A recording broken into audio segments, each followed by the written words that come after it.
जय मूल्यवासी. मी advocate Amol पटाळे, Bharat Mukti Morcha जिल्हा अध्यक्ष.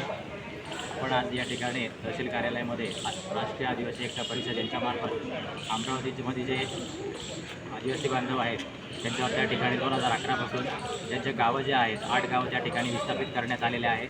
म्हणून त्यांना अनेक वेळेला आश्वासन दिले आणि तुम्हाला पुनर्वसन करून देतो अशी मागणी देखील त्या ठिकाणी झाली आणि लेखी निवेदन देऊन लेखी आश्वासनं देऊन तरी देखील त्या ठिकाणी त्या मागण्या पूर्ण झाल्या नाही. आणि गेले 2011पासून त्या 2025पर्यंत त्या ठिकाणी ज्या मुलांची त्या कुटुंबाची वाताहत झालेली आहे, त्यांना त्यांच्या मूलभूत हक्कांपासून वंचित केलेलं आहे.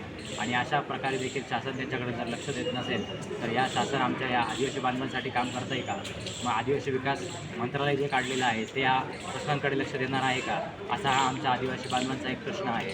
त्याचबरोबर या ठिकाणी अनेक असे जे वन जमिनीचा जो कायदा आलेला आहे त्या वन जमिनीच्या कायद्यामध्ये देखील दुरुस्ती करण्यात आलेली आहे आणि त्या अंतर्गत आदिवासी बांधवांना मोठ्या प्रमाणात या ठिकाणून विस्थापित करण्यात येत आहे. त्यांच्या जमिनीवरती डॅम बांधण्यात येत आहे, परंतु त्या ठिकाणी त्यांचं कुठल्याही प्रकारचं पुनर्वसन केलं जात नाही. आणि आमचे आदिवासी बांधव हे बऱ्याच ठिकाणातून विस्थापित झालेले आहे आणि हा अन्याय संपूर्ण भारतभर हा आदिवासींवर होत आहे. त्यामुळे मी या ठिकाणी संपूर्ण आदिवासी बांधवांना, मूलनिवासी बांधवांना विनंती करतो की लवकरात लवकर जागृत व्हा आणि आदिवासी बांधवांचे जे हक्क अधिकार आहे, अनुसूचित 5 आहे, आर्टिकल 19 आहे, 244 आर्टिकल आहे, जे भारतीय संविधानाने आपल्याला अधिकार दिलेले आहे, त्या संदर्भात आपण जागृत झालं पाहिजे आणि या शासनाच्या विरुद्ध जन आंदोलन करण्याची आवश्यकता आहे. धन्यवाद. जय मूलनिवासी, जय आदिवासी.